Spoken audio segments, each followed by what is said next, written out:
Hello everyone. तो इस video में कंपाउंड्स की बात करेंगे। देखिए, प्योर सब्सटेंसेस में आपके एलिमेंट्स भी आते हैं एंड कंपाउंड्स भी आते हैं। एलिमेंट्स क्या है? तो एलिमेंट्स वो प्योर सब्सटेंसेस हैं जो एक ही प्रकार के एटम से बने होते हैं। सर, कंपाउंड्स क्या होते हैं? तो पहले हम डेफिनेशन देखते हैं, उसके बाद समझेंगे। ओके, तो डेफिनेशन परिभाषा क्या कहती है? A compound is a pure substance formed when two or more elements combine chemically। Compound आपका एलिमेंट्स की तरह ही एक प्योर सब्सटेंस है और ये तब बनता है जब दो या दो से ज़्यादा एलिमेंट्स केमिकली कंबाइन होते हैं, रासायनिक रूप से जुड़ते हैं।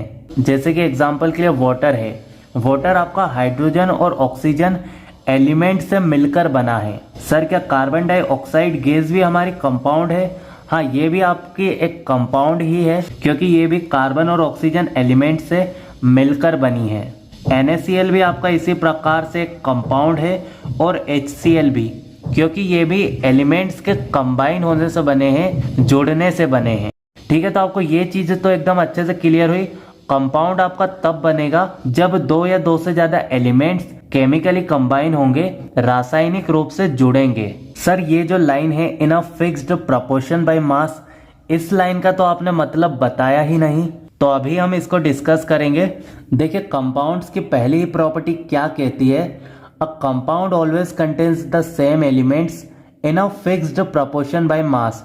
कंपाउंड आपको बनाना है तो आपको सेम एलिमेंट्स चाहिए होंगे। जैसे कि अगर हमें वाटर बनाना है तो ऐसा नहीं होगा कि हम कार्बन और ऑक्सीजन ले आए और वाटर बन गया। वाटर बनाना है तो हाइड्रोजन और ऑक्सीजन एलिमेंट ही चाहिए होंगे। अगर कार्बन डाइऑक्साइड गैस बनानी है तो कार्बन और ऑक्सीजन एलिमेंट ही चाहिए होंगे। ठीक है, तो आपको ये बात तो समझ में आई कि कैसे एलिमेंट्स चाहिए होंगे? सेम एलिमेंट्स चाहिए होंगे। दूसरी बात ये है, कंपाउंड को बनाने वाले जो एलिमेंट्स होंगे उनके मासेस का रेशो फिक्स होगा। सर, ये क्या कह दिया? यहाँ देखो, हाइड्रोजन के एक एटम का मास होता है 1U। इस जगह पर हाइड्रोजन के दो एटम है तो मास कितना हो गया? 2U। ऑक्सीजन के एक एटम का भी कुछ मास होगा तो ऑक्सीजन के एक एटम का मास होता है 16U। अब इन दोनों एलिमेंट्स के मासेस का जब हमने रेशो निकाला तो हमें क्या मिला? 1:8। यानी कि हम पानी कहीं से भी उठाएं पर ये मासेस का रेशो यही रहने वाला है। इसीलिए क्या कहा जाता है? A compound always contains the same elements in a fixed proportion by मास। क्या बात अब एकदम बढ़िया से क्लियर हो गई है? चलो एक और एग्जांपल लेते हैं। कार्बन डाइऑक्साइड गैस बनाने के लिए आपको कार्बन और ऑक्सीजन एलिमेंट्स चाहिए। यहाँ पर कार्बन का एक एटम है और कार्बन के एक एटम का मास होता है 12U।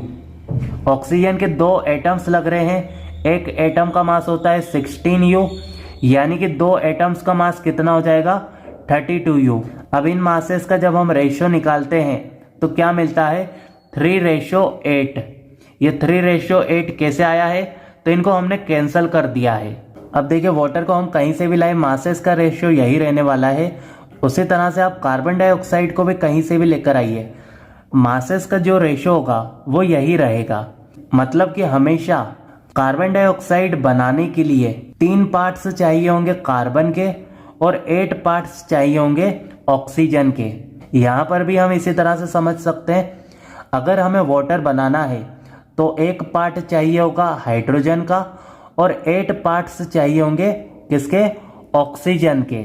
और ये एलिमेंट्स के मासेस का रेशो हमेशा ही फिक्स रहता है। इसीलिए हम क्या कहते हैं? A compound always contains the same elements in a fixed proportion by मास। चलिए, पहली प्रॉपर्टी आपको एकदम बढ़िया से क्लियर हुई। अब सेकंड प्रॉपर्टी क्या कहती है? Elements in a compound are chemically combined, not just physically mixed. Compound आपका तभी बनेगा जब एलिमेंट्स रासायनिक रूप से जुड़ेंगे, केमिकली कंबाइन होंगे। जैसे कि अगर हम सिर्फ दो एलिमेंट को मिक्स कर देंगे तो उससे कंपाउंड नहीं बनेगा। जब तक केमिकल रिएक्शन नहीं होगी, एलिमेंट्स केमिकली कंबाइन नहीं होंगे, तब तक कंपाउंड नहीं बनेगा। ठीक है, तो ये बात आपको समझ में आई। कंपाउंड हमारा तभी बनेगा जब एलिमेंट्स केमिकली कंबाइन होंगे, रासायनिक रूप से जुड़ेंगे। अगली जो प्रॉपर्टी है वो मेरे दोस्तों हमें क्या बताती है, properties of a compound are different from the properties of its constituents elements. Compound आपका बिल्कुल ही अलग प्रॉपर्टी शो करता है उन एलिमेंट्स से जिन एलिमेंट्स से वो मिलकर बना होता है। यहाँ देखिए वाटर हमारा हाइड्रोजन और ऑक्सीजन से मिलकर बना है। हाइड्रोजन एक जलने वाली गैस होती है, ऑक्सीजन एक ऐसी गैस है जो जलने में मदद करती है। अब सुनिए, वाटर जो होता है हमारा वो ना तो जलता है और ना ही जलने में मदद करता है। तो फिर सर ये क्या करता है, ये मेरे दोस्तों जो आग लगी होती है उसको ही बुझा देता है। यानी कि आपका जो वाटर होता है वो ना तो हाइड्रोजन की प्रॉपर्टी शो करता है और ना ही ऑक्सीजन की। That means water has completely different properties. ठीक है, तो ये बात आपको समझ में आई। कंपाउंड जिन एलिमेंट्स से बना होगा उन एलिमेंट्स की प्रॉपर्टी शो नहीं करेगा, उनसे अलग ही प्रॉपर्टी शो करेगा। एक और एग्जांपल से समझो, आयरन सल्फाइड आयरन और सल्फर से बना है। आयरन एक मैग्नेटिक मेटल है और सल्फर नॉन मेटल है। आयरन को जब भी हम मैग्नेट के पास लेकर जाते हैं तो मैग्नेट से चिपक जाता है, ठीक है, लेकिन आयरन सल्फाइड जो कि आयरन और सल्फर से ही बना होता है वो मैग्नेट से जाकर चिपकता नहीं है। यानी कि आयरन सल्फाइड की जो प्रॉपर्टीज होंगी वो बिल्कुल ही डिफरेंट रहेंगी आयरन और सल्फर से। ठीक है सर, ये जो प्रॉपर्टी है अब बिल्कुल अच्छे से समझ में आ गई है। नेक्स्ट प्रॉपर्टी की ओर बढ़ते हैं। ठीक है, आगे अब कहा जा रहा है a compound can not be separated into its constituent elements by physical methods like filtration evaporation. Okay, तो कंपाउंड से अगर हमें फिर से एलिमेंट्स चाहिए तो वो फिजिकल मेथड्स के जरिए नहीं मिल सकते। जैसे कि एग्जांपल के लिए आप पानी को छानकर हाइड्रोजन और ऑक्सीजन को अलग नहीं कर सकते, या फिर किसी और फिजिकल मेथड के थ्रू।